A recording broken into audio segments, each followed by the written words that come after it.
Boa noite, galera do bem! Olha aqui nós, olha aqui atrás da gente, 1.000, na verdade tem mais de 1.000 já, graças a quem?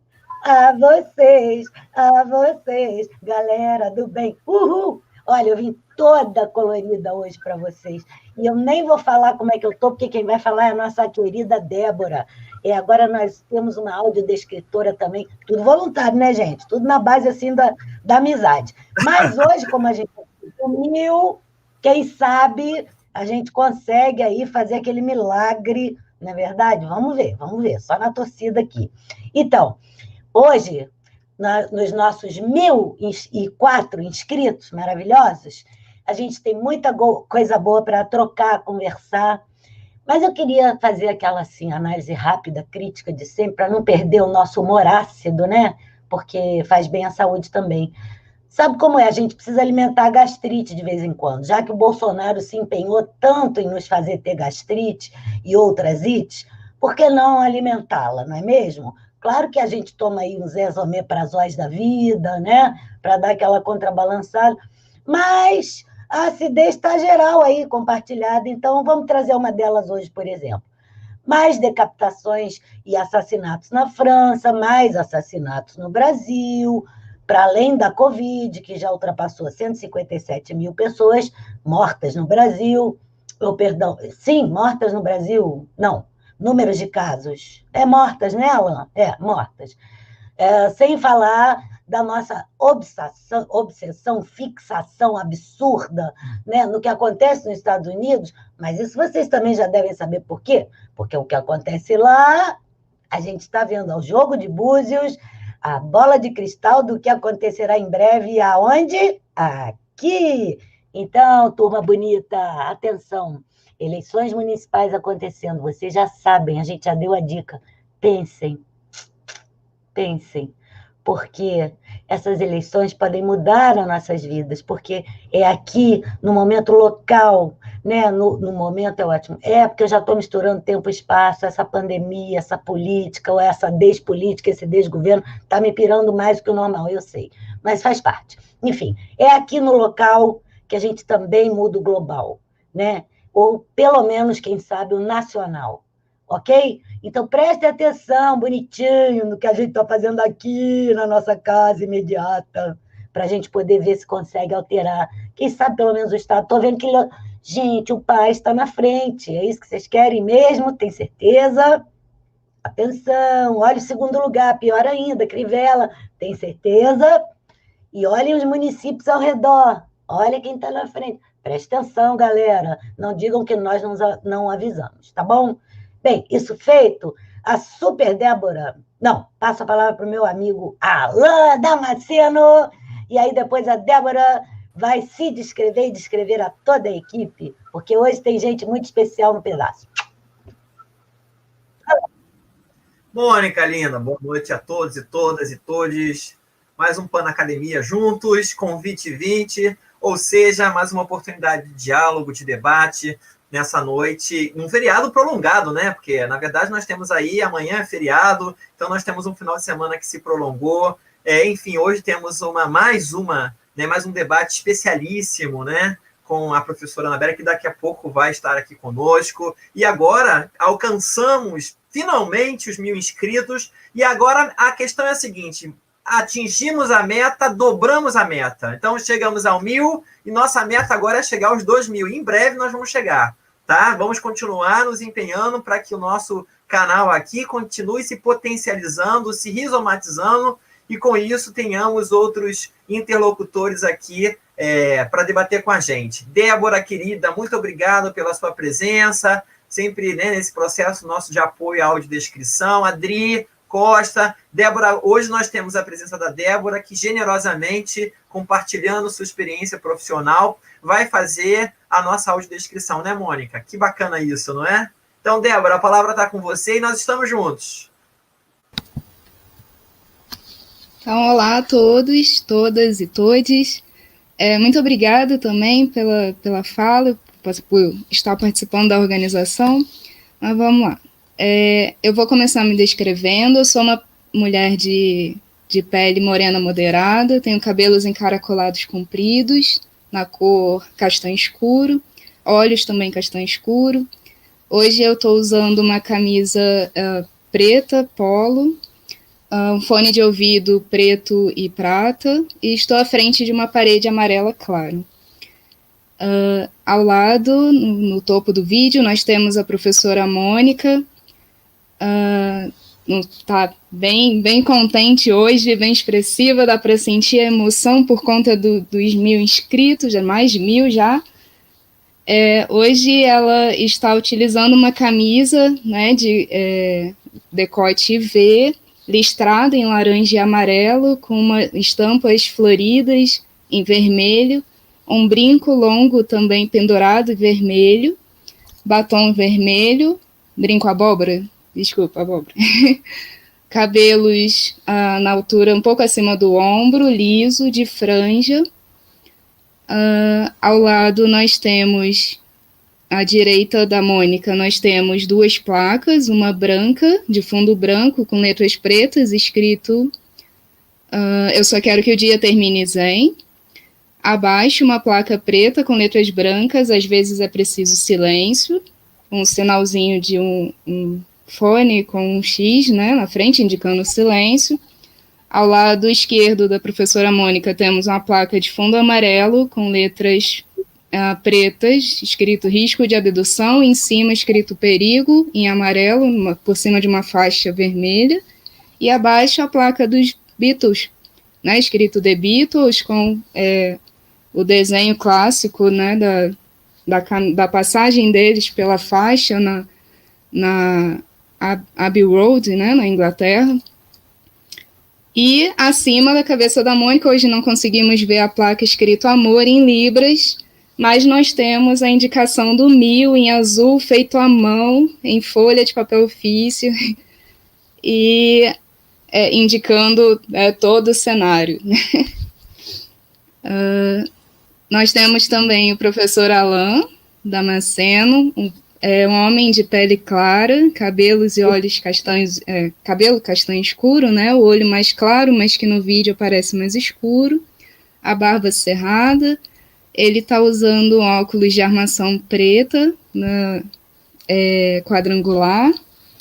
Ele está à frente de uma parede branca com almofadas em desenhos zigue-zague listrados, preta, branca e cinza. Aparece ao fundo, no topo do vídeo, a beiradinha, a borda, né, da moldura de um quadro que ele tem no seu escritório. Nós temos também a Adri, que é a nossa intérprete, que está iniciando agora no vídeo. É uma mulher de pele morena moderada também, tá usando uma camisa preta, polo, com o desenho em branco na lateral esquerda dela, um desenho em libras, né, indicando libras. Ela tem os cabelos compridos, está preso hoje com rabo de cavalo, ela tem franja, está à frente de um fundo branco. Nós temos também outras 2 intérpretes que vão estar revezando ao longo do programa, que é a Lana, que está aparecendo no vídeo, uma mulher de pele branca, cabelos compridos, soltos, escuros, utiliza óculos, está vestindo uma camisa preta de manga comprida e a manga é de renda, à frente de um fundo verde. Nós temos também a Zilma, uma mulher de pele morena moderada também está de camiseta preta, está usando um headphone, né, parece na cor preta, o vermelho, vermelha, isso. Está com o cabelo preso, também utiliza óculos, e está à frente de um fundo verde.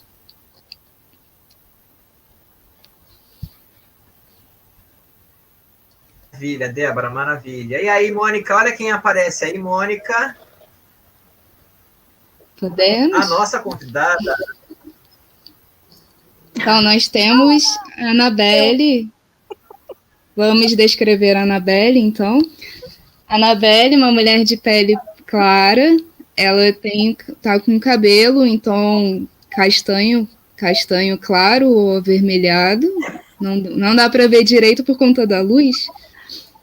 É um óculos de armação escura, também quadrangular, está usando um batom claro, uma camisa de gola V, uma golinha branca, uma camisa colorida também. Ela está à frente de uma parede branca com uma prateleira por trás na cor preta com vários objetos pessoais ali. E ao canto esquerdo da Annabelle também aparece um corredor, né? Aparece uma porta e um corredor. Obrigadão, Débora. Gente, essa Valeu. foi a descrição física, mas eu queria fazer a descrição... eu acho que é uma descrição... Eu não gosto de falar psicológica, parece papo de psicólogo. Eu vou falar uma descrição... Também não gosto de falar espiritual, porque não é papo de padre ou de sacerdote. Eu vou falar uma descrição também vibracional, meio esotérica. Sei lá, eu vou falar um papo assim de descrição empática. Annabelle é uma pessoa guerreira, uma pessoa... Eu vim com essas cores, abóbora, amarelo e vermelho, porque a Belle, para mim, é uma pessoa que incendeia, uma pessoa que, aonde ela passa, ela acende as nossas chamas, sabe? As melhores chamas que a gente tem. A chama violeta, para quem gosta aí do esoterismo, a chama da paixão, para quem gosta das militâncias, e a gente precisa disso. A chama da inclusão, para nós que trabalhamos com esse tema, e a gente sabe que ele vai muito além de um grupo ou outro, né? A chama, enfim, de quem busca uma sociedade melhor. Para mim, é isso que a Annabelle representa. E ela faz isso de uma maneira muito bonita, de várias maneiras, aliás, porque, tal como nós, professores de todos os níveis, a gente chupa a cana e assovia, né? A gente limpa a janela, a gente limpa o chão, serve o cafezinho, faz pesquisa, faz extensão e consegue dar aula. E boa aula. Né? A gente se defende como pode e a gente é atacado o tempo todo. E a Annabelle está no meio disso tudo, como um rojão, como uma tempestade, e, ao mesmo tempo, com uma leveza. Então, assim, a Annabelle é um pouco disso tudo para a gente aqui, da UFRJ, principalmente, que convive com ela, e mais. Eu não vou passar o programa todo aqui descrevendo, porque vocês vão ver. Mas, assim, a minha gratidão vem disso tudo, sabe? Para nós, a Annabelle ser essa pessoa dos 1000 inscritos é muito significativo e muito representativo. Então, Annabelle, com essas palavras, eu queria te agradecer, já de antemão, toda essa sua presença, que não é só um estar aqui, é um estar aqui. E eu queria, se você me permitir, postar aqui a grande pergunta que você trouxe, para lembrar o pessoal que essa semana eu fiquei passando aí na nossa campanha publicitária pró-presença da Annabelle no Pan Academia, que é essa aqui. E que eu acho que é uma pergunta assim, profundissimamente, vou botar aqui no show da tela, né? Incomodante, uma pergunta provocadora, né? Estilo Annabelle mesmo. Desde as chamadas mulheres neuróticas do século XIX, passando pelas lésbicas do século XXI, de que forma a literatura representa ou até mesmo solidifica as exclusões? Ela sabe o espírito desse programa e ela foi, direto ao ponto. Assim ela começou a provocação e, bom, eu queria deixar isso aqui, porque eu acho que é com esse espírito que ela vai começar a falar sobre o grande tema de hoje, que são retratos literários, né? Pensando em inclusão e exclusão nas letras brasileiras. Belle, a primeira palavra é sua, mas a derradeira é a do diálogo. Você sabe que a estrela do programa é quem está aqui com a gente, e a quem a gente, junto a agradecer a você, também agradece pela presença. Nossos fiéis escudeiros aqui, mas você tem uns escudeiros seus também, que já chegaram aqui hoje. Boa noite, Gabriela. Boa noite a todos. Obrigada por essa acolhida no estilo Pega Fogo Cabaré, né? Sabia que tu ia me jogar nessa assim, né? Mas é legal mesmo, né? O fogo também tem uma simbologia de renovação, né? De linguagem fraterna, porque todo mundo se queima junto, né? Então vamos queimar junto isso aqui. Moniquinha, você é linda, sua equipe também. Vamos conversar bastante hoje. Não sei nem se... Quer dizer, eu trouxe um recorte possível para a gente pensar, né, essas inclusões e essas exclusões, representações, vias miméticas, né? Quer dizer, o que a literatura consegue fazer e consegue, de alguma forma, oferecer ao leitor, né, como fruição e como questão, né? Quer dizer, se colocar sempre como questão da representação das pessoas com deficiência, né, ao longo de uma determinada série histórica. Claro que, assim, né, para pensar nesse tema, quer dizer, vieram múltiplos personagens, construções, né, arquetípicas, né, que eu fui colhendo como leitora e ao longo do meu percurso, né, como leitora. Eu que também fui uma menina com uma pequena, né, deficiência, aos 8 anos de idade tive cachumba e perdi totalmente a audição do ouvido direito. Então isso me mobilizou, assim, né, quer dizer, eu tive que passar a ouvir muito mais, né, e os meus ouvidos foram sempre ouvidos de leitora, aqueles ouvidos que ouvem os pequenos sons, sabe, aqueles, sabe, do alfinete caindo ali na borda do bordado, né? Enfim. Então, é claro que eu aprendi, de alguma forma, né, com essa minha deficiência, aprendi a olhar, a ler e a ouvir o mundo de outra maneira, de uma maneira muito minha, muito peculiar. E o recorte que eu vou trazer para vocês aqui hoje, né, quer dizer, eu fiquei pensando assim, fazer uma abertura mais geral, para quem não é da literatura, né, especificamente, porque eu acho que a gente não pode não pode esquecer que a gente vai estar lidando aqui com um conceito de representação, que é um termo filosófico que né, abarca uma série de significados, né? A gente, em literatura, a gente se aproxima, por exemplo, da representação como mimesis, né? Como imitácio, como receptividade, como algo que se assemelha, né? E ao mesmo tempo que expressa, que apresenta uma determinada subjetividade. Né? Não é necessariamente imitação, né? Totalmente verossímil da natureza, né? Ou da pessoa, ou das pessoas, mas de alguma forma é o fundamento de toda e qualquer arte. A arte tem, né, por pegada, digamos assim, essa tentativa de representação da vida, né? Isso é uma coisa que vem de Platão, de Aristóteles, né? Não adianta, né? Quer dizer, não vou recontar a historinha aqui, né? A mimesis, ela estaria, de alguma forma, assim, afastada 3 graus além da verdade original, né? Quem leu os estudos de Luiz Costa Lima sabe do que eu estou falando.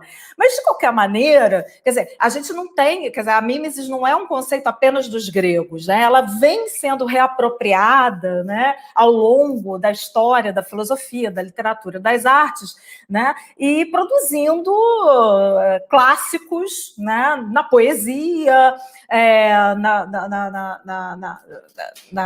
no romance, na ficção, na novela, enfim.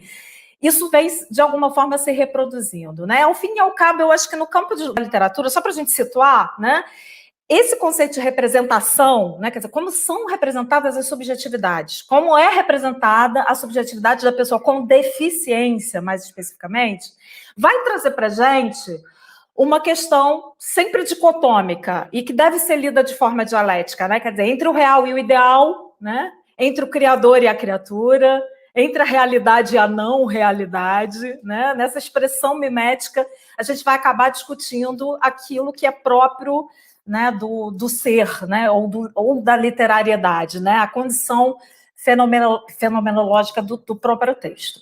E aí, eu me lembrei, né, que, embora não sejam considerados textos literários avant la lettre, né, existem textos que conformam a nossa noção social, né, são aqueles textos que a gente chama de canônicos, textos canônicos da própria ocidentalidade, né, que, né, já tratavam, ou pelo menos tentavam apresentar, não necessariamente representar, mas apresentar pessoas com deficiências. E a gente se lembra logo do texto bíblico, né?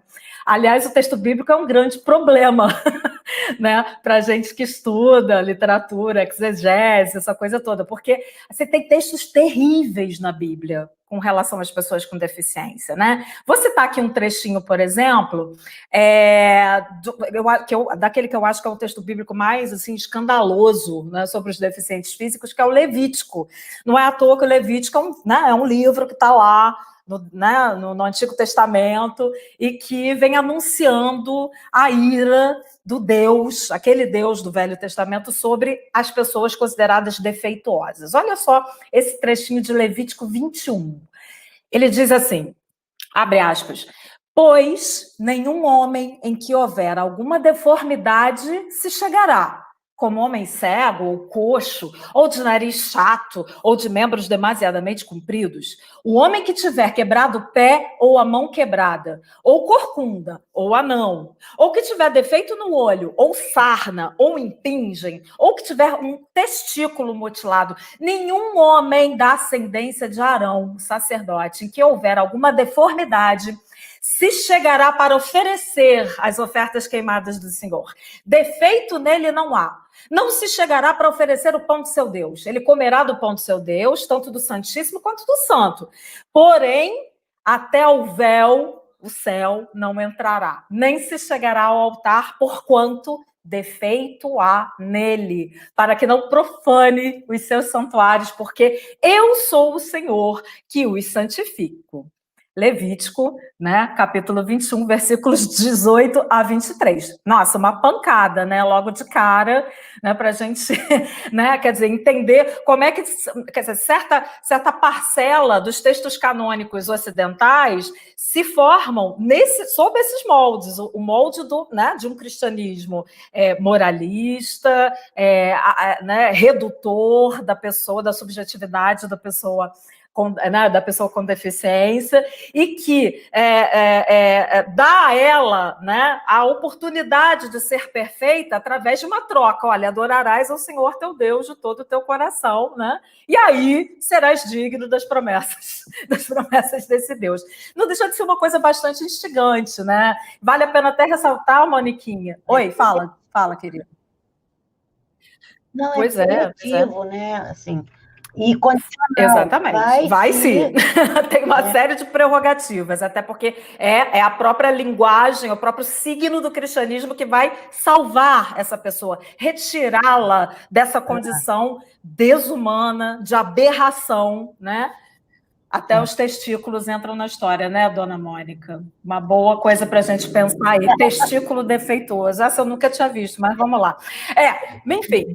Aí a gente, né, quer dizer, feito esse quadro horroroso, né? Quer dizer, a gente passa para algumas narrativas, né? E eu escolhi começar com narrativas para crianças. Eu acho que tem muitos educadores aqui hoje, né, assistindo a gente. Acho que seria bem legal a gente falar, quer dizer, da representação de pessoas com deficiência em algumas dessas narrativas que são tradicionalmente, né, direcionadas a crianças, né, como os contos de fada tradicionais e até mesmo as releituras desses contos mais contemporâneos, né? Quem é que não se lembra, por exemplo, de Branca de Neve e os Sete Anões? Eu não estou brincando, não estou fazendo xiste, tá? Mas a deformidade dos anões, né, no conto da Branca de Neve, ela, curiosamente, não é tipificada como uma mazela, não, né? Muito menos o atraso cognitivo e a mudez do Dunga. Todo mundo se lembra do Dunga, né? É o anão mais próximo à Branca, né? E a Branca de Neve acaba, né, quer dizer, dependendo dessas 7 aberraçõezinhas, entre aspas, para poder, né, ser feliz e ser achada, morta numa floresta, ser beijada pelo seu príncipe e ser levada para o seu castelo branco. Que sonho mais feminista, né, para não dizer outra coisa. Enfim, João e Maria também, né, vamos lembrar um pouquinho de João e Maria, eu considero um dos contos de fadas mais cruéis, né, da tradição, né, reinterpretada aí desde o século XIX, Olha que coisa interessante, a cegueira da bruxa, né? A bruxa que captura não, né? Quer dizer, ela envolve, ela seduz os dois irmãos, né, João e Maria, a irem morar com ela naquela casa maravilhosa, cheia de doces de chocolate. Mas a cegueira daquela bruxa seria quase que como um castigo, né? É o castigo que permite que a Maria vá ludibriando a bruxa por semanas e semanas, né? Na tentativa de salvar o seu irmãozinho lá, o João, né? Que vai virar um belo guisado, né? Todos os dias a bruxa vai lá e experimenta, né? Um gravetinho, pensando que está tocando no dedo do menino, porque ela pôs ele numa gaiola para ser engordado antes de ser comido. Então, veja, a cegueira aí, né, comparece como, né, fundamental, né, para a solução do conto mais tarde. Né? Não vou ficar dando spoiler, todo mundo sabe a história, mas, né, é um componente interessante. Agora, eu não sei se vocês já perceberam que tem uma tendência agora, né, no contemporâneo, de incluir pessoas com deficiência nas histórias infantis, né? O que faz a gente pensar e até que ponto isso se trata mesmo de uma preocupação social ou se tem até uma motivação um pouco mais mercadológica, né? Por exemplo, a gente vê aí, por exemplo, várias edições e personagens novos da Turma da Mônica, né, do Maurício de Souza, pelo menos da década de 90 para cá, né, e 90 para cá é pertinho, porque o Maurício de Souza já tem 150 anos, né? Então a Turma da Mônica também. Então está muito perto de nós. Eu fui uma leitora de Maurício de Souza, minha filha ainda é, né? Com uma diferença aí de uma geração. Então, quer dizer, tem lá os personagens, né? Vou citar alguns para vocês se lembrarem. Tem o Humberto, que é aquele menino que tem dificuldade de fala, né? Ele só fala Tem a Dorinha, né? Que é a personagem cega, né? Inclusive o nome da Dorinha foi dado em homenagem à Dorina Norville, né? Que é aquela mulher que perdeu, né, a visão quando era criança. Tem uma fundação, inclusive, de apoio à criança cega. Tem o Luca, que é cadeirante e é desportista, né? Tem o André, que é autista. Tem a Tati, que tem síndrome de Down. Tem o Amir, que anda de muletas. É o personagem mais velho, entre aspas, desses todos aí, que surge ainda na década de 80. Olha que interessante. Tem o Igor e a Vitória, que são portadores do vírus do HIV. Ou seja, né, houve né, quer dizer, uma politização, entre aspas, né, quer dizer, essa tendência a incluir personagens com deficiência, porque havia uma demanda social por essa inclusão. Isso eu queria discutir um pouco mais com vocês depois, saber o que vocês acham disso, né? Eu acabei de conhecer... Quer falar, Mônica? Eu sou muito faladeira, se quiser falar. Não, eu estou aqui anotando o que a gente pode discutir. Perfeito. Coisa. Perfeito. Então, vamos lá. Eu conheci recentemente, até um aluno da licenciatura, que me chamou a atenção para uma coleção chamada Era Uma Vez, um Conto de Fadas Inclusivo, né? Essa coleção tem 11 livros, 11 títulos, ela foi idealizada por um fisioterapeuta e por um artista plástico, e pelos títulos, né, vocês vão pensar aí né, nos conteúdos. Por exemplo, a Chapeuzinho Vermelho da coleção é uma coleção que reinterpreta, tá, os clássicos, né, os contos clássicos. Então, a Chapeuzinho virou Chapeuzinho da Cadeirinha de Rodas Vermelha, né? E é claro que o tema é a paraplegia. A Branca virou Branca Cega de Neve. O Pequeno Polegar que não conseguia caminhar porque tinha paralisia cerebral. O João Sem Braços e o Pé de Feijão, né? Uma malformação congênita. Pinóquio das Muletinhas, também com paralisia cerebral. O Segredo de Rapunzel. Rapunzel, nessa historinha, ela tem uma malformação congênita. Cócegas na Floresta, João e Maria, são dois personagens surdos. A Bela Amolecida, que apresenta doença neuromuscular. Aladão e a Lâmpada Maravilhosa. Olha! Né? Alice no País da Inclusão. A Alice é uma menina autista nesse conto. E a Cinderela Sem Pé, que não tem como experimentar o sapatismo, porque ela não tem um dos pés. Enfim, claro que a gente tem que ressaltar que esses textos que eu acabei de citar aqui, eles não são necessariamente literários, né? Quer dizer, não tem um movimento mimético, né? E aí eu volto ao conceito de representação como mimesis, né? Não tem aquele movimento mimético de reelaboração da produção autoral na recepção do texto lido, né? Mas a representação das personagens com deficiência acaba sendo feita de uma forma mais direta, mais literal, né? Sem muitos meandros, mais como uma forma de produzir uma empatia, entendeu? Quer dizer, uma empatia imediata por parte do leitor, principalmente lá nos textos das HQs da Turma da Mônica, que me incomoda um pouco, porque todos os coleguinhas, mesmo aqueles que são portadores de deficiências, todos eles são felizes, eles são atléticos, eles interagem sem muita dificuldade com os demais personagens, né? O que, de certa forma, né, traz para nós uma representação um pouco mais idealizada, né, do que próxima da realidade de fato do que vivem as crianças com deficiência. E assim, eu estou chamando, quer dizer, eu fiz questão de mostrar, né, essas histórias, essas historietas, até para tentar, né, já introduzir aqui de que forma a literatura, aquilo que a gente considera como literatura de fato, né, tenta problematizar esse tema, né? Porque na literatura, né, a gente vai trazer, né, os autores, as suas personagens e o próprio leitor vão estar envoltos num clima de incômodo, de aporias, de lacunas, vão se deparar, sim, com a crueldade da sociedade, né? Quando tem que entender e não entende, às vezes, as pessoas com deficiência, numa perspectiva mais dialética, né? Então, assim, daqui por diante, eu vou tentar, né, pensar alguns desses personagens que nos incomodam, ou sob o ponto de vista narrativo, ou sob o ponto de vista da reelaboração de quem lê, né, do leitor. Enfim, e aí depois seria super legal se lá no chat, durante o nosso papo, vocês também fossem se lembrando de personagens que também os incomodaram e fizeram, né, pensar de novo sobre a questão, né, das pessoas, das subjetividades, né, das pessoas com deficiência. Então, por exemplo, eu começo com um livro infantil, mas do início do século XX, que foi escrito em parceria entre o João do Rio e o Viriato Correia, né? O Viriato Correia, inclusive, passou a vida inteira escrevendo para criança, né? Né, teve, assim, foi um caso notório de sucesso editorial, era adotado, inclusive, nas escolas, enfim. Todo mundo deve se lembrar do Viriato por causa do personagem Cazuza, que foi o livro mais famoso dele.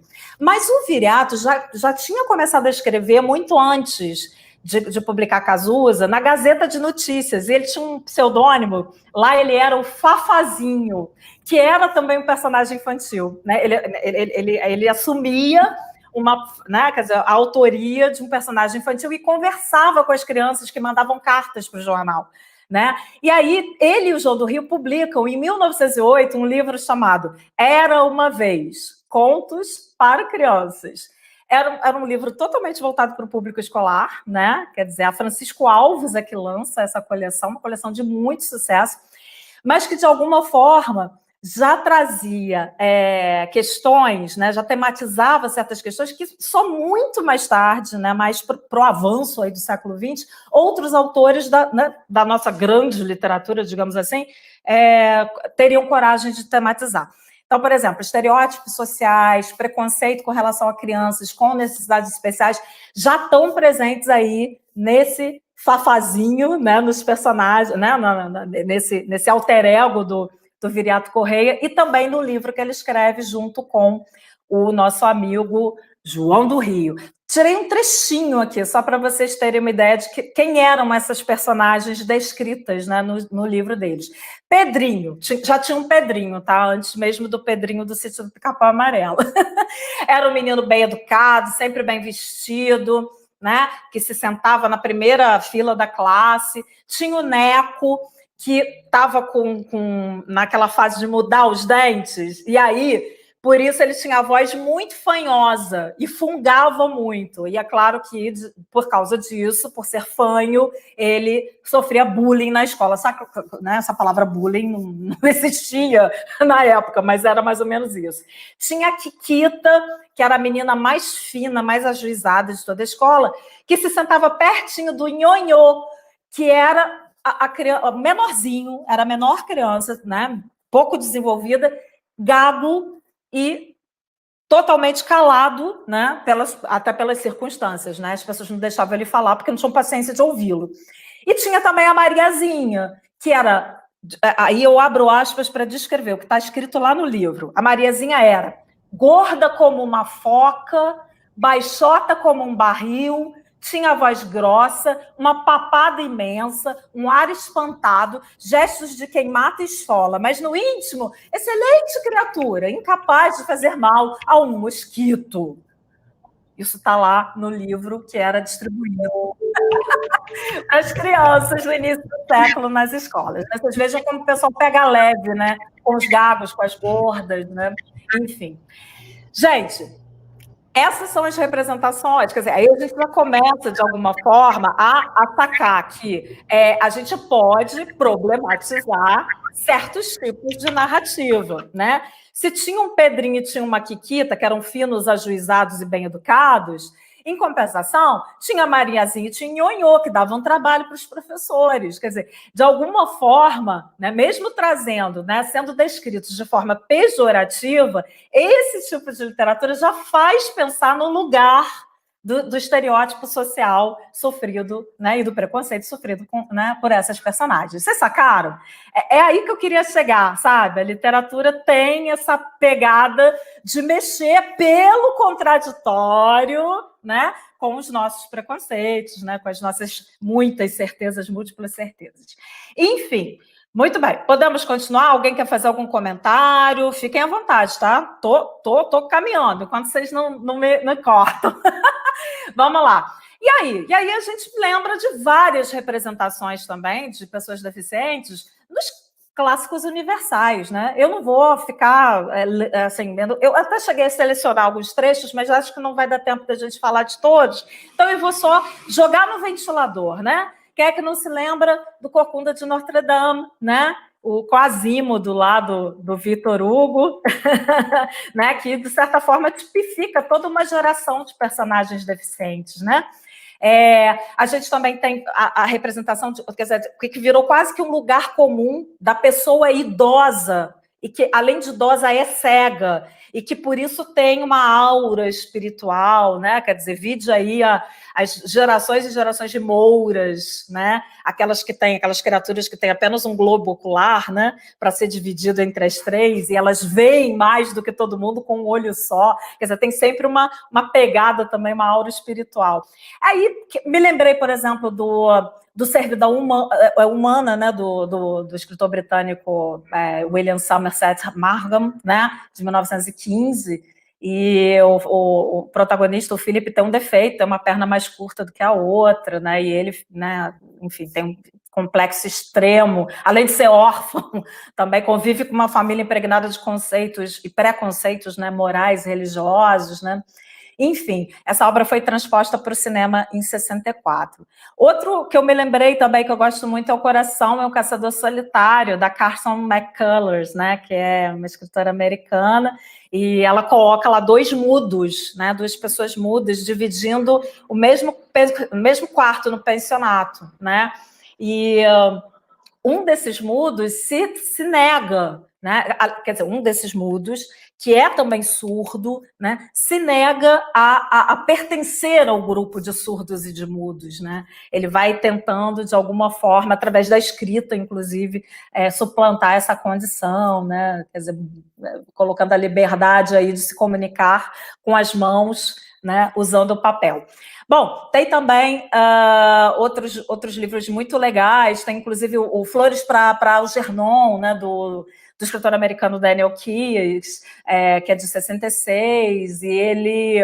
E é uma coisa assim, né, a narrativa, né, quer dizer, o roteiro original do livro, na verdade, nasceu de um conto dele, e ele pensa o seguinte, que em algum momento uma cirurgia revolucionária vai curar pacientes com QIs baixos, né, como se ter QI baixo fosse, né, uma doença.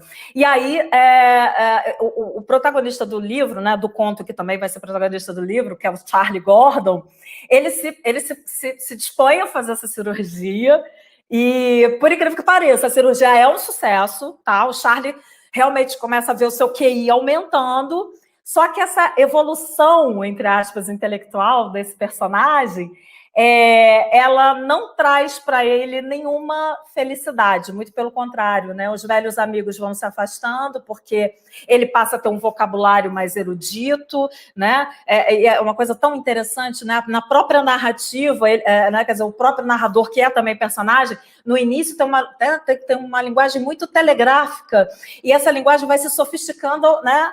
Ao ponto de ele, enfim, mudar totalmente a estrutura do seu texto, né? Quer dizer, é um livro que vai discutir essas implicações éticas, né, de uma cirurgia desse tipo, quase que ficção científica, né? E a forma com que pessoas com transtorno de aprendizagem são tratadas pela sociedade, né? Olha o trechinho, eu separei um trechinho só desse para a gente pensar. Abre aspas. Como eles me parecem diferentes agora, e quão tolo fui eu de algum dia pensar que professores eram gigantes intelectuais. Eles são apenas pessoas e sentem medo de que o resto do mundo descubra isso. Eu trouxe esse trechinho até para polemizar aqui com os professores do grupo.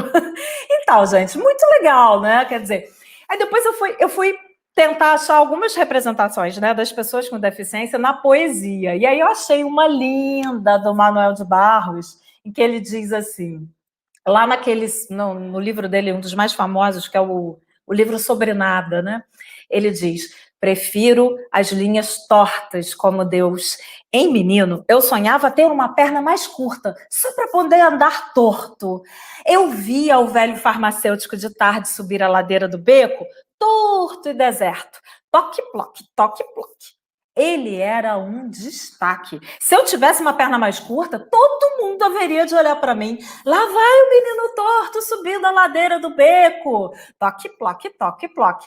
Eu seria um destaque. A própria sagração do eu. E o Manuel de Barros acaba esse texto com eu com letras maiúsculas, né? Muito legal. Tem um poeminha também do Bartolomeu Campos de Queiroz, que é maravilhoso, que se chama O Olho de Vidro do Meu Avô. Ele diz assim, o que seu olho de vidro não via, ele fantasiava. E inventava bonito, pois eram da cor do mar os seus olhos. Todo o mar é belo por ser grande demais. Tudo cabe dentro de sua imensidão. Viagens, sonhos, partidas, chegadas, mergulhos e afogamentos. Há que se contar os desassossegos que as águas nos provocam. Poeminha do Bartolomeu Campos de Queiroz sobre o olho de vidro do avô dele, que parecia o mar, né? Que parecia o mar. Muito legal. Maravilhoso, né? Anabelle. Oi, fala. Nossa, quantas provocações, né, Mônica? Eu estou aqui afogada neste no mar dos olhos de vidro. Pois é, o problema pessoal aqui também tá. A gente está com algumas perguntinhas aqui para você. Ah, sim. Temos outras, né, Alon? Tudo bem. Beleza. Então, claro, o início, elas vão falando, assim. Tá, a gente já tem umas perguntas aqui para você, e eu vou fazê-las nesse momento. Então, nós temos aqui a Maria de Lourdes Correia, e aí, assim, são provocações, tá, Anabelle? Aí você vai dialogando com elas a partir do que você já trouxe como sua exposição inicial. Seria a mula sem cabeça uma representação do preconceito, discriminação em relação à submissão da mulher? É uma provocação. Vou fazer a sequência das 3 perguntas e aí você vai ter um tempo para elaborar, tá? Beleza. A Rosângela Cabral traz uma reflexão a partir do que você inicialmente falou sobre a questão bíblica, né? Anabelle, beijo, Rosângela. Anabelle, a grande virada bíblica se dá no Novo Testamento, através das curas que Jesus faz no decorrer da sua vida pública, onde a lei dá lugar ao amor. O que você pensa disso, né? Essa mudança, eu acho que dessa representação, é nesse sentido que eu acho que a pergunta está se direcionando. E, por fim, nessa primeira sequência de 3 perguntas, a Lu Dias traz a seguinte pergunta para o nosso debate. E no Brasil, o Saci Pererê entra nesse o cenário dos cenário desajustados. Eita, tá, vamos lá. Engraçado que surgiram duas perguntas aqui né, sobre textos folclóricos, né? A questão da mula sem cabeça, do Saci Pererê, acho que a gente pode até juntar as duas numa coisa só, né?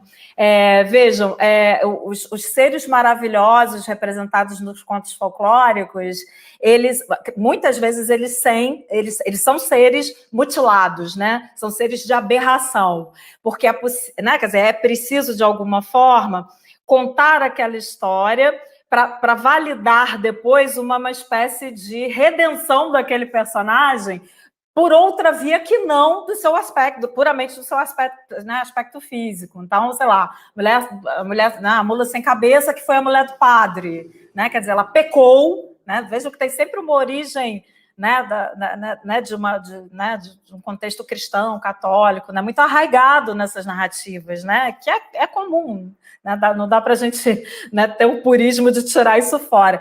Então, quer dizer, a mulher do padre, ela peca porque ela fornica com o padre, e aí ela vira uma mula, veja, um assinino, que já é um animal que tem toda uma simbologia, né, de ter sucumbido, de ser burro de carga, né, de porque tem menos inteligência, vai passar, né, a fazer trabalho braçal, forçado, e essa mula ainda é sem cabeça, ela está decapitada. Né? Porque a Lourdes estava querendo saber se isso, de certa forma, desvaloriza. Quer dizer, a mula é ainda mais desvalorizada porque ela representa uma personagem feminina. Claro que tem aí toda uma história. Quem peca é a mulher. Ninguém fala do padre, né? O padre não pecou, mas é a mulher que peca, né? Enfim, né? O Saci também tem essa simbologia daquilo que lhe falta. O que lhe falta, por exemplo, né, fisicamente, lhe sobra em esperteza, agilidade, né, habilidade de contar histórias, de fazer um bom pito, um bom fumo, né, e encaixar lá no seu cachimbo, etc. Fazer como é que se diz? Né, eu me lembro muito do Saci do Monteiro Lobato, né, porque eu fui formada lendo Monteiro Lobato, né, que já é uma outra interpretação do Saci, né? Enfim, vejam como como a literatura acaba mexendo, né, com o nosso imaginário, mesmo com as diversas, né, interpretações e reinterpretações que ela pode trazer. E quanto à figura, a pergunta da Rosângela, muito pertinente, eu pulei isso, porque eu sabia que não ia dar tempo de passar, mas essa passagem do Antigo para o Novo Testamento, né, há uma mudança de foco e de narrativa muito, muito substancial. Jesus cura os cegos, né? Ele cospe na areia, molha a areia, cospe na mão e coloca essa areia cuspida nos olhos do cego de Betsaida. Quem é que não lembra dessa passagem? E ainda diz para o cego assim, ainda bem que você me procurou fora da aldeia. Não volta para lá, não, porque vai ser um tal de gente me procurar querendo que eu cure cegos, que eu não vou dar conta. É mais ou menos esse barato de Jesus. Tem alguns cegos que ele cura porque ele quer, né? Jesus tem uma personalidade assim meio... Né? Tem dia que está bebendo água, no dia que na água não está legal, ele transforma em vinho, né? O cara, entendeu? Porra, água sem graça, vamos beber vinho. E aí, por exemplo, o cego de Jericó, ele cura de bom grado, né? Porque o cego de Jericó vira para ele e diz assim, tu que és o filho de Davi, me cura, se tu és de fato o filho de Davi. Quer dizer, Jesus se sentiu, né, impelido tu tá me chamando de filho de Davi, então eu vou te curar, essa desgraçada. Aí curou o cego de Jericó. Já o outro, ele faz as escondidas e pede para o cego não falar para ninguém. Não fala para ninguém que fui eu, não, tá? Porque senão vai ser um inferno isso aqui. Então, vejam, há uma mudança, realmente há uma mudança discursiva importante, né? Daquelas imprecações contra as pessoas, né? Ofensivas até contra as pessoas com deficiência, e Jesus já, de certa forma, tem um certo cuidado com essas pessoas, né? Chama para perto de si. Não apenas pessoas com deficiências, mas pessoas que são párias da sociedade, né? Prostitutas, mulheres velhas, enfim, as bruxas que queimariam, né, depois na fogueira, enfim, essas coisas. Mas é isso, galera. Mas o que vocês querem saber de bom? Eu teria aqui ainda uma lista de coisas para falar com vocês. Tem mais perguntas. Vai, aqui. Calma aí. Quem manda falando aí? Enquanto isso, eu vou selecionando aqui o que eu não posso deixar de falar, tá? Vai lá. O Matheus ele fala assim, Annabelle, ninguém escapa à ótica hegemônica da produção de subjetividades. Mônica, Emília, Cascão, Mafalda, todos estão laudados fazendo uso de algum psicotrópico, risos. A literatura infantil, sob a literatura DSM, que é o Manual Psiquiátrico de Diagnóstico e outras síndromes, né? Legitima as diferenças patológicas que são objetos de terapia. Aí a pergunta, é possível produzir cuidado a partir da sagração de um eu que é invisibilizado que legal, que legal. Se eu entendi a pegada do Matheus, quer dizer, ele também é um leitor inconformado com certas representações que a literatura acaba por cristalizar ao invés de problematizar. Né? Mais ou menos daquela vibe lá da sériezinha bonitinha da Turma da Mônica, né, gente? Né? É bonitinho, coisa e tal, mas, bom, primeiro, cá entre nós, não assume o status desse texto que eu estou falando, quer dizer, desse texto que consegue representar mimeticamente o real, quer dizer, para que a gente discuta o real de uma forma polifônica, né? Uma forma mais plural e não tão fechada dentro de certos estereótipos, né? Que não é tudo assim tão bonitinho, né? Exatamente, né? E muito, quer dizer, a gente consegue com a literatura produzir uma outra faceta, no mínimo, ou quem sabe outros sentidos, né? Outros sentidos para aquela presença incômoda. Quer dizer, se tem uma coxa em Machado de Assis, que é uma coxa famosa, que tem lá, por exemplo, em Memórias Póstumas Brás Cubas, né? Um texto do século XIX, né? Deixa eu ver aqui. Eu tinha pegado um trechinho dele exatamente para a gente discutir isso. É isso. Então, aqui, ó, capítulo 23 de Memórias Póstumas. Né, quer dizer, o personagem, que é o defunto autor, né? Ele diz o seguinte: mas que menina linda, né? O pior que ela era coxa. Tinha os olhos tão lúcidos, uma boca tão fresca, uma compostura tão senhoril, mas coxa. Esse contraste faria suspeitar que a natureza é, às vezes, um imenso escárnio.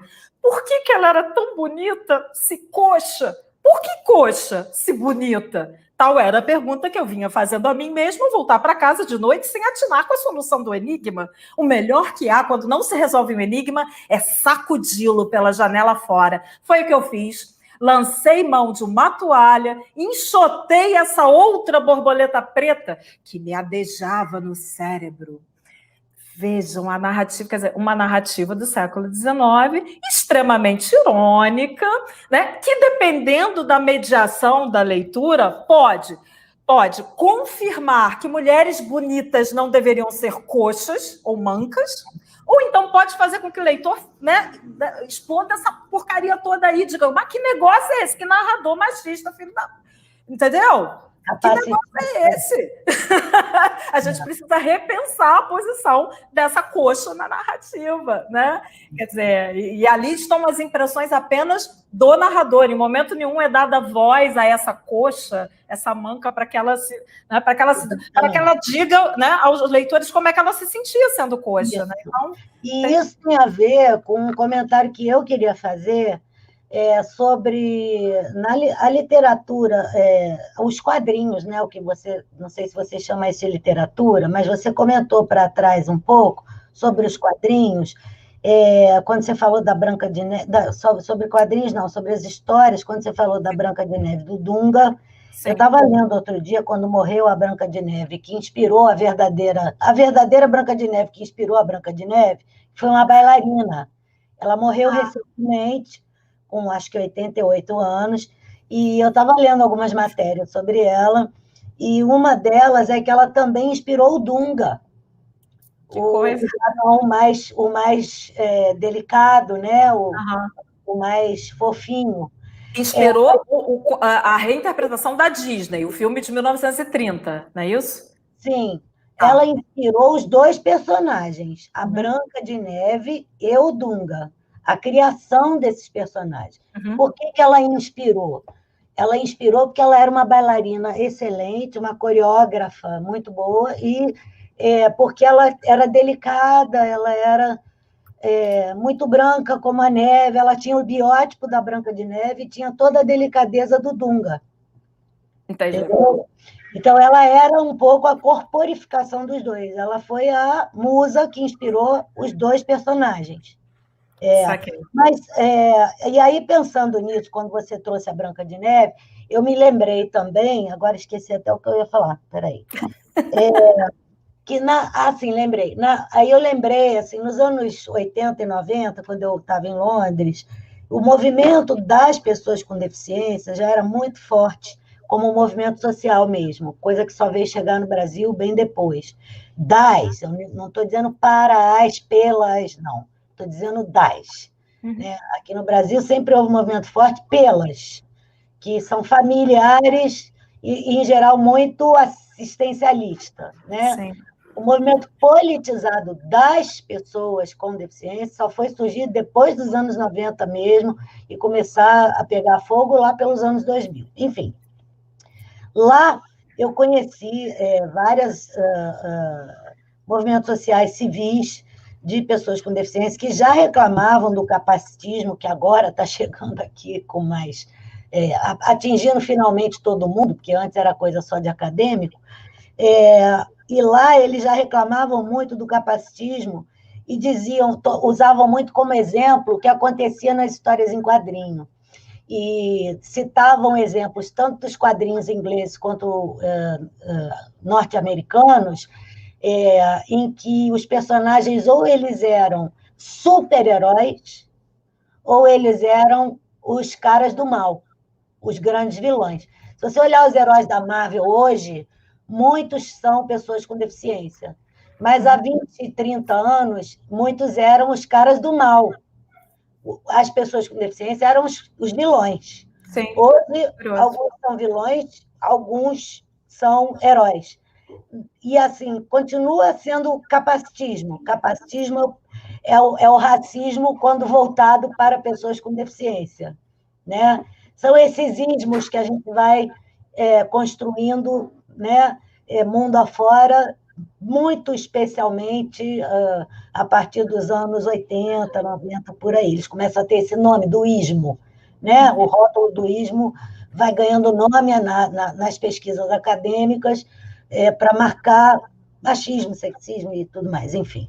Então, essa pergunta que você está discutindo com o Matheus, ela passa muito por aí, assim, de um lado ou de outro, ainda continua sendo, né, uma visão capacitista, assim, de se extrair certos elementos específicos de uma dada condição de alguém e, exacerbando esses elementos, utilizá-lo para, na exacerbação, fazer com que a pessoa seja só aquilo, como se fôssemos só um pedaço de nós mesmos, né? Sem olhar para essa totalidade, esse sujeito total ou essa sujeita total que nós somos. Ou seja, sem olhar primeiro para a pessoa que somos, e não para a coxa, e não para a cor, né? Exatamente. E não para, enfim, olhar o todo mesmo. Né? E eu queria só marcar mais uma pergunta, que é o do Cláudio, outro nosso muito querido companheiro aqui, que ele traz o seguinte comentário: a materialidade dos discursos sobre a pessoa com deficiência física, que no caso é o que ele se envolve mais, continua sendo atrelada à rede de discursos médicos marcados pela reabilitação, negação, abandono e exclusão social. Mas a gente pode estender isso a todas as deficiências, não precisa ser só a física. Né? E, na verdade, eu diria, a gente pode também estender isso a todo e qualquer sujeito que atrapalha muito. Porque, mas é verdade, assim, a primeira rotulação que as pessoas que atrapalham, entre aspas, recebem é isso. Tá ficando doido. Ou recebe o rótulo, se não dá para ter a deficiência, vai ser taxado como um louco. Exatamente. É o divergente. É o caso das mulheres neuróticas, das narrativas naturalistas, por exemplo, do século XIX, né? Exatamente. São loucas, né? Elas não querem ficar presas a um casamento que não deu certo. Aí elas são histéricas. Aí elas são histéricas, né? São taxadas como histéricas, é mais ou menos isso. Ou os próprios esquizofrênicos. Há muitos casos de pessoas que surtam porque, na verdade, são surtadas. Elas foram socialmente surtadas, levadas ao processo Levadas a isso. por conta de tudo isso que a gente impõe como barreira a que a pessoa se expresse muitas vezes. Sim. A loucura tem um quê social, ela não é uma condição puramente médica. Estou me lembrando aqui do próprio Machado em O Alienista, né? Que ele, quer dizer, ele cria uma grande metáfora da loucura social, quer dizer, o Bacamarte, o Simão Bacamarte cria a Casa de Orates, né? A Casa Verde, e ele, quer dizer, ele faz diagnóstico de todos os habitantes do povoado de Itaguaí naquela época. E, né, quer dizer, ele acaba, né, o doutor, né, Simão, acaba dizendo que não está todo mundo maluco, todo mundo tem algum traço psicopata, né, de desvio psicológico, então ele vai internando todo mundo na Casa Verde, né, internando. Só que aí se descobre, no final das contas, que o maior louco de todos era ele mesmo, né? Enfim, é mais ou menos uma metáfora disso. E me lembrei também... Em que justamente o que começava a crescer eram as ciências psi, com uma prática de enclausuramento e que foi depois profundamente contrariado pela luta antimanicomial, felizmente. Exatamente. E aí eu me lembro de um romance mais contemporâneo, da década de 60, que agora está sendo relançado aí numa edição maravilhosa da Maura Lopes Cansado, que é o Hospício é Deus, né? E é um romance em que a Maura vai descrevendo a infância dela, né? Vai descrevendo como ela foi uma criança super angustiada, com uma sucessão de crises de pânico, em plena Minas Gerais, tá? Quer dizer, da década do quê? De 30, 40, mais ou menos, né? E assim, sempre se relacionando com aquele medo de morrer, pesadelos, crises epiléticas. E aí, ela, durante a vida adulta, ela é internada numa série de hospícios, de hospitais psiquiátricos, entre Minas e Rio de Janeiro. Aí tem um trechinho que é muito, muito bonito e muito cruel do romance, que ela diz assim, né? A narradora, que é uma narradora autobiográfica, né? Ela diz assim: quem me roubou o direito de provar daquilo que eu sofro? Eu respondo para vocês, foi o pátio. Que vivo? O pátio. Que quero? O pátio. Quem me ouviria? O pátio. Quem não me ouviria? O pátio. Quem sabe? O pátio. E quem não sabe? O pátio. Pátio! Quem é que fez o pátio? Odeio-os, então, por isso. Trancar-me, voltar para o pátio, onde eu nunca serei rejeitada. Fugir. Fuga da loucura. Veja que o romance é todo, né, entrecortado de imagens de loucura, né? Quer dizer, até os próprios diálogos interiores dela são entrecortados, né, por crises. Nossa, eu não entendo isso. É muito forte, muito forte. Eu sugiro atentamente a leitura de Hospício da Maura Lopes Cansado. É um baita soco no nosso estômago. Meninas, olha, me cabe esse papel, porque sempre tem que ver alguém o papel de ser desagradável quando nós temos um limite de horário. Olha, assim, eu só quero dizer para vocês que a gente ainda tem uma pergunta aí que a Mônica vai fazer agora. Mas que, a gente alcançou a nossa marca de 1 hora de programa, tá? Então a gente já tem que caminhar para as nossas considerações finais, tá bom? Tá. Não! Vamos ficar histéricas, Mônica? Não queremos! Mas tudo bem, vamos lá. Considerações finais. Caraca, Mônica, você faz pergunta, eu faço consideração, ou a gente brinca que a gente não ouviu o Alan. Eu sou surda! Eu não ouvi nada. Peraí, ainda tem mais 3 páginas aqui para falar com você. Porque está tudo sendo interpretado pela Zilma, então... Zilma, fortalece aí, por favor, Zilma. Que isso. Eu vou fazer essa daqui, aí você... Na verdade, eu acho que é um comentário, Mônica, não é nem uma pergunta, é um comentário. Um comentário, aí você comenta e fala o que precisa falar, que você falou que é imprescindível. A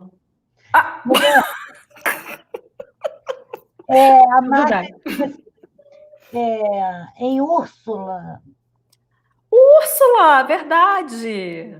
De Maria Firmina dos Reis, há uma personagem com deficiência, Luísa B. Firmina, que descreve com precisão o sentimento de piedade, isso é capacitismo, tá vendo?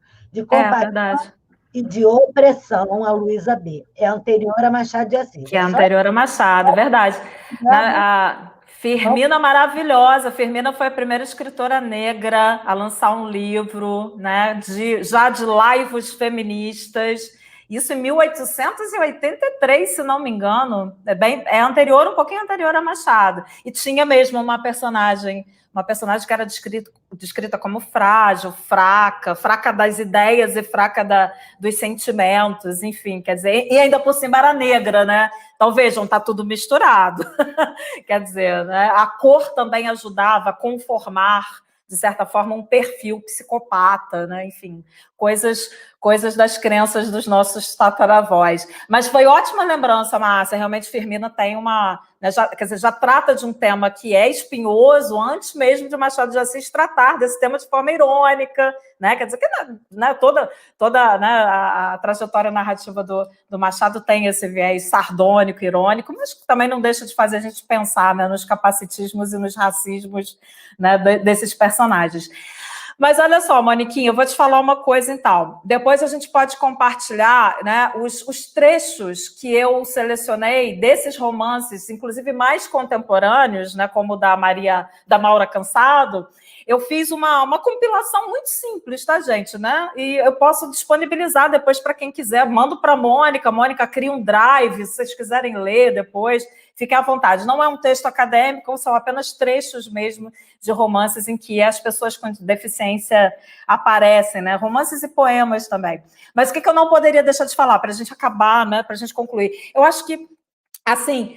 embora esses vários tipos de deficiência que a gente, né, de alguma forma tratou aqui, sejam historicamente representados como uma espécie de defeito, né, que vai inferiorizar os sujeitos, a literatura entra aí como um viés de corte, né, que pode contribuir para outras leituras dessas representações, né, propondo uma tensão dialética mesmo. Né? Quer dizer, é descrever, mas é também figurativizar essas características tão, né, peculiares de sujeitos que têm formas singulares de ser e de estar no mundo, né? E essas formas precisam ser representadas e respeitadas. E aí a gente vai vendo a emergência, né, de outras formas de representação da cegueira, né? E não só na literatura brasileira, mas também nas literaturas de língua portuguesa, né?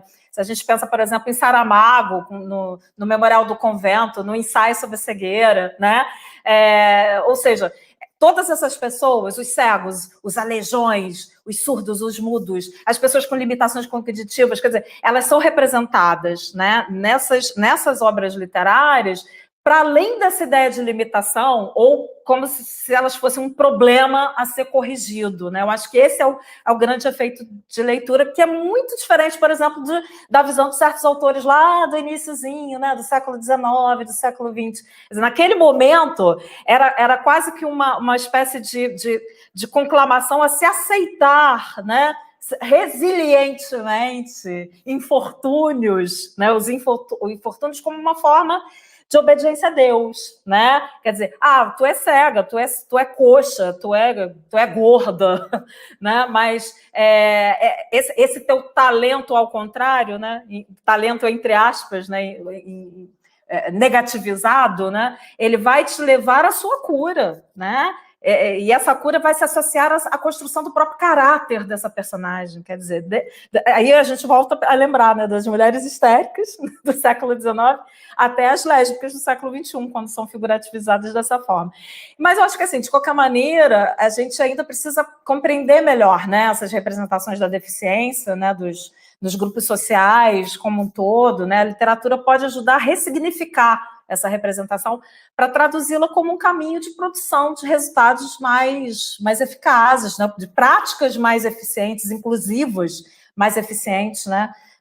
Nesse esboço aí psicossocial, né, maluco em que a gente vive, né? Todas essas tramas, essas redes contraditórias, mas de qualquer maneira, né, a subjetividade das pessoas com deficiência precisa ser lida, relida e recompactualizada nessa tentativa de representação mimética da literatura. Assim, é mais ou menos isso, né? A gente teria outras coisas para para falar, trechinhos para citar. Eu adoro, né? Falar de literatura sem citar o trecho literário é muito complicado, né? Mas é isso. Acho que a gente tem aí um bom percurso pela frente, de Machados e Firminas e Mauras Cansado. A gente tem muita coisa aí para falar. Oi, fala, querida. Eu estou propondo aqui um segundo programa. Você não topa voltar dia 15? Quem sabe? Podemos fazer isso, com certeza. Porque, assim, a literatura contemporânea está cheia de...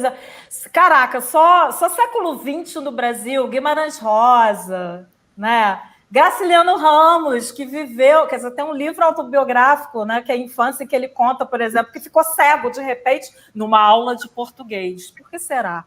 Ele ficou cego. Por que será, né? Coisas desse tipo. Vamos fazer, estou à disposição. A gente fala, tendo gente para discutir, a gente vai embora.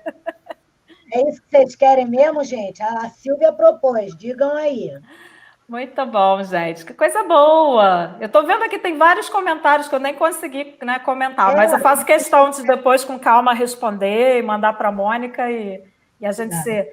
Bota o meu e-mail aí na tela, pode botar analoivos@gmail.com, tudo bem, sem problemas. Eu vou passar a semana inteira interagindo com vocês.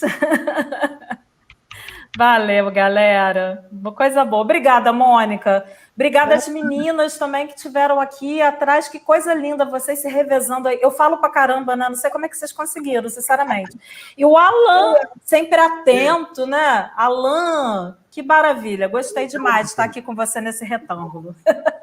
Maravilha, maravilha. Agora fala, amor. Pode terminar. Você é o boss hoje. Que eu não queria terminar, mas agora eu fiquei feliz porque ela volta. Então... Opa! A volta, eu já estou mais... Eu estou aguardando a enquete. Uma pessoa deu a ideia. Tá. A gente vai dar um retorno para ela ainda. Tá. A enquete. Eu estou me sentindo assim, tipo aquelas chacretes segurando assim uma plaquinha. Votem em mim. Roda, roda, roda e avisa. Vocês me querem? Vocês querem o bacalhau da Anabelle? Vamos embora. Ai, que horror, Anabelle. Nada disso. Aqui, propôs. E aqui a gente é super democrático. As vozes têm que se fazer presente. E aí, é porque o povo aqui escolhe, mas o povo já está se fazendo presente. O Matheus está falando, a Anabelle é ligeira, claro, porque a gente também comprimiu a pobrezinha a falar rápido. E ela já é rápida, igual o Alan. Ligado em 220. A gente ainda espreme a criatura, aí ela vai para 440. A Silvia deu a ideia, mas um monte de gente está dizendo. Rosângela está dizendo que sim, o Matheus está dizendo que sim, apesar de vai ter que te assistir de novo. A Ângela está dizendo que sim. Então é isso, dia 15, eu acho que está fechado. Aí, show de bola para lá, eu acho que é isso. Está fechado. Tá maravilha. Beleza, gente. Prazer estar aqui com vocês. Coisa boa. Então vai ser dia 15. Feche aí feche a sua agenda para a gente. Aí a gente faz. Fecharei. Tá fechado. Maravilha, maravilha. Obrigada, gente. Mas olha, gratidão a Zilma, Adriana, a Lana, Alan, nosso produtor. Bom demais, viu? Bom demais. Estou aqui super provocado. Vamos ver se na parte B a gente consegue falar também dos outros grupos, Beli. Ah, sim. Perfeito. Perfeito. Trazer provocações. Pede ao pessoal para, durante a semana, ir me mandando lembranças também de personagens e outros grupos, né, discriminados. Também, né? Gente? Seria bem legal. A gente começa com as deficiências, mas agora vamos pensar nas lésbicas, no LGBTIQIA+, né? Vamos pensar em racismo, porque nesses mesmos, em muitos casos, nesses mesmos que ela nomeou, estão também outros grupos presentes. A gente pode explorar. Em outros casos, ela tem outras indicações. Acho que vai ser legal. Se quiser trazer tela para compartilhar, exemplos, Beli, pode trazer também, que aqui também dá. Perfeito, perfeito. É que eu fiquei pensando que talvez, né, com a telinha muito pequena, né, muito texto, as pessoas ficam um pouco confusas, né? Por isso, e como eu gosto de falar, entendeu? Sabe como é que é? Né? Se eu não fosse professora, eu seria atriz. Então, eu achei que era melhor a gente conversar mesmo. Mas fique à vontade. O documento estará à disposição de vocês. O documento que eu construí para hoje, e mesmo que eu ainda vou retocar para o próximo encontro. Tá? Vai ficar à disposição de vocês. Kelly, muito obrigada. Obrigada, galera. Que coisa boa. Vou mandar esses comentários aqui. Tudo bem, faz essa gentileza. Ele para o dia 15, tá bom? Perfeito, gente. Obrigada mesmo. Tudo de bom. Fica com Beijo, então, viu? Beijinhos. Domingo que vem estamos aí, às 19 horas. É isso. Curte, se você não curtiu, se inscreve e curte. Não é o que vem dia 15. Não, mas nós estaremos domingo que vem. Ela está no dia 15. Claro. É isso, Moniquinha. Gente, Tá beijo bom? grande. Tudo de bom. Beijo, gente. Tchau, boa noite. Beijo. Tchau, gente. Tá bom, eu vou porque já deu 1h15, senão eu apago. Beijo. Vou ter que ir para a delegacia da mulher. Tchau. Essa é